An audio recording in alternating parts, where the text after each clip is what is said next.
그러나 신학적인 부분에 있어서는 하나님께서 아직도 이 교회를 통해서, 이 목회자들을 통해서 여러분이 훈련받고 준비되어야 된다고 생각하기 때문에 이 교회에 여러분을 보낸 줄 믿습니다. 리더십에 복종할 수 있어야 돼요. 여러분, 사람이 배운다는 것은요, 훌륭한 사람한테만 배우는 게 아니에요. 훌륭하지 못한 사람들한테 더 많이 배우는 것입니다. 왜 그렇습니까? 나보다도 훌륭하지 못한 사람 앞에 내가 배울 때 내가 겸손하지 않으면 내가 성장할 수 없습니다. 그래서 스스로를 쳐서 복종케 하고 겸손케 하고 그 리더십 앞에 순종하기로 결단하는 순간 하나님으로부터 여러분 각자에게 직접적으로 은혜가 임하시는 것입니다. 저희 열린교회는 리더십들이 쉽게 목회하려고 하는 것이 아니라 여러분이 정말로 하나님으로부터 인정받고 복받고 신앙적으로 성장하기 위해서 하나님이 세우신 리더십들에게 내가 그래도 하나님 앞에 배운다 생각하고 감사함으로 받아들일 줄 알고 말씀을 들을 때에 하나님께서 이 말씀을 통해서 나에게 무엇이라고 얘기하는 것에 관심을 가질 수 있기를 축원합니다. 이게 설교가 제대로 됐는가 맞는가 틀리는가 내 생각하고 내 교단하고 다 이래 의미 없어요. 백날 그렇게 해서 여러분이 오르면 어떤 의미가 있습니까? 하나님이 여러분에게 주신 은혜를 받기 위해서 그것을 하나님의 말씀으로 생각하고 믿을 때에 맷떡같이 얘기해도 찰떡같이 들릴 줄 믿습니다. 설교 잘하는 목사는 여러분이 만드는 것입니다. 그렇지 않습니까? 여러분이 만드는 거예요. 그렇다고 제가 설교 못하는 건 아니라 그리고 훌륭한 목사들은 성도들이 만드는 것입니다. 성도들이 만드는 거예요. 뭐가 좀 부족하다. 그럼 기도하는 거예요. 내가 섬기는 목사님이 훌륭해야 될 텐데 내가 영적으로 복을 받아야 될 텐데 안 되겠습니다. 그리고 무릎 꿇고 새벽마다 나와가지고 그 목사님이 훌륭해질 때까지 기도해야 될 줄 믿습니다. 그게 성도들이 복받는 길이에요. 아이고 우리 목사님은 이것이 안 되고 저것이 안 되고 내가 교회를 옮겨야 되려나 100번 옮겨보십시오. 그런 생각을 가지고 만날 수 있는 인간 중에서 여러분이 만족할 수 있는 목사는 없습니다.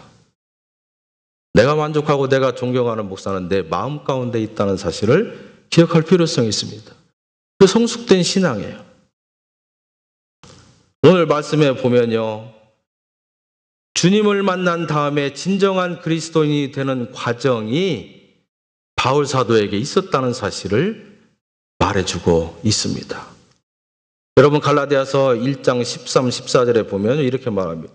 내가 이전에 유대교회에 있을 때에 행한 일을 너희가 들었거니 와 하나님의 교회를 심히 핍박하여 잔해하고 내가 내 동족 중 여러 영갑자보다 유대교를 지나치게 믿어서 내 조상의 유전에 대하여 더욱 열심히 있었으나 이렇게 시작합니다. 우리가 익히 아는 바로 사울은 본래 유대교회에 아주 골수분자였습니다. 그래서 유대교회에서 이렇게 이단처럼 생각할 때 이단처럼 나아갔던 예수교, 특히 예수의 제자들을 사이비 이단으로 규정하고 그를 따르는 모든 사람들을 핍박하러 다니고 힘들게 했던 그런 일에 정열을 쏟았던 그러한 유대 교인이었습니다. 그러다가 예루살렘에 있는 예수님의 제자들을 핍박하고 구속시키는 것으로 너무 모자라서 이제는 다마스커스라고 하는 다메섹으로 기독교인들을 핍박하기 위해서 이제는 가게 되는 그런 왕성한 열정을 가지고 있는 그런 사람이었다고 스스로 고백을 하고 있습니다. 그런데요, 그 길로 가는 도중에 예수 그리스도, 부활하신 예수 그리스도를 영적으로 만나고 그를 체험하게 되었습니다. 하늘로부터 쏟아지는 빛을 감당하지 못해서 쓰러졌는데 그 빛과 함께 예수 그리스도께서 사울을 만나 주신 것입니다. 사울아, 사울아. 사울이 대답합니다. 당신이 누구십니까? 예수님이 재차 대답을 합니다. 나는 내가 그토록 핍박하는 예수다. 그 대답을 듣고 그만 사울이 그 자리에 완전히 거꾸러졌습니다. 바로 그날 사울이 살아계신 주님을 만났기 때문에 이름이 사울에서 바울로 바뀐 것입니다. 사울의 원뜻은 큰 자라고 하는 뜻이 있습니다. 세상에서 부러워할 것이 없는 큰 자라고 본인 스스로가 생각했을 것입니다. 바울은 어떻습니까? 작은 자입니다. 내가 세상에서 최고인 줄 알고 살았지만 살아계신 예수 그리스도를, 부활하신 예수 그리스도를 한 번 만났더니 내가 그렇게 좁았구나, 내가 그렇게 적은 존재에 불과했구나 라고 하는 사실을 알게 되었습니다. 세상에서는 컸는지는 몰라도 하나님 앞에서는, 예수 그리스도 앞에서는 자기가 작다는 것을 고백하게 되었습니다. 그래서 바울이 된 것입니다. 베드로도 마찬가지입니다. 게바가 베드로로 바뀌었습니다. 베드로하고 하는 뜻이 무엇입니까? 반석이죠. 페트로스. 요르단에 가면 페트라라고 하는 반석이 있습니다. 한 6km, 4km, 높이도 한 50m 정도 되는 것 같아요. 이게 하얀 떡 있잖아요. 그 떡을 그대로 세우는 것처럼 그렇게 큰 바위가 있습니다. 새카만 바위가 있는데 그걸 페트라라고 합니다. 그것처럼 강한 반석 위에 교회를 세우겠다고 베드로에게 복을 주시면서 바꿔주신 이름이 바로 그것입니다. 그런데 17절 말씀에 보면 특이한 사실이 발견됩니다. 예수님을 만나서 인생이 바뀐 사울이 막바로 그 길로 전도를 시작한 것이 아니라 다른 일들이 그 사이에 있었다고 하는 사실이에요. 17절 보겠습니다. 또 나보다 먼저 사도된 자들을 만나려고 예루살렘으로 가지 아니하고 오직 아라비아로 갔다가 다시 다메섹으로 돌아갔느니라.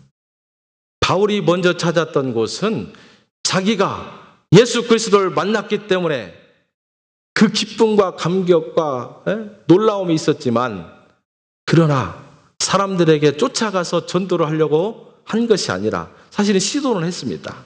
시도는 했는데 사람들이 자기를 잡아주기 위해서 거짓말 친다고 생각했던 이유가 있었습니다. 그래서 사람들을 만나지 아니하고 아라비아 사막으로 갔다고 그렇게 얘기합니다. 이 아라비아 사막은 페르시아만에서 홍해 사이로 걸쳐져 있는 그러한 넓은 사막 지대입니다.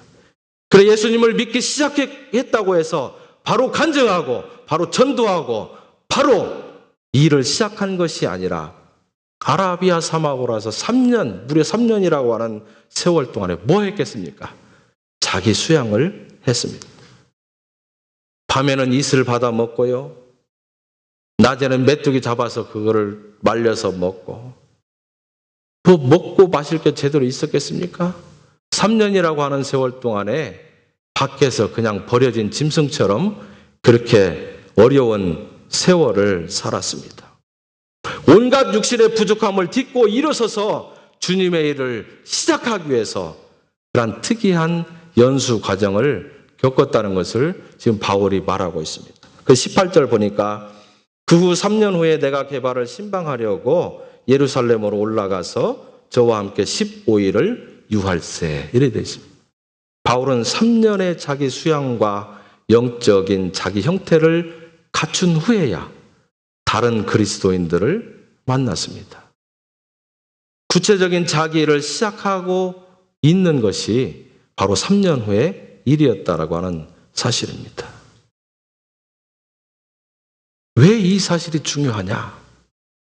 여러분, 길선주 목사님께서 예수 그리스도를 만났다고 해서 바로 사람 앞에 나와서 바로 자기가 만난 그 예수 그리스도에서 논하고 이야기하고, 물론 어떤 의미는 있을지는 몰라도 성숙하지 못하고 준비되지 못하고 인격적으로 완성되지 못하고 불완전한 자기 모습을 통해서 다른 사람은 더 어려움에 처할 수 있는 가능성이 분명히 많다고 하는 사실을 우리가 알아야 됩니다. 바울 사도는 얼마나 엄청난 역사를 우리 기독교 사회에서 남겼습니까? 그럼에도 불구하고 그 사람 자체도 예수 그리스도를 만난 다음에 바로 일에 뛰어든 것이 아니라 자기 수양의 시간들을 가졌다고 하는 것을 우리가 기억할 필요성이 있습니다.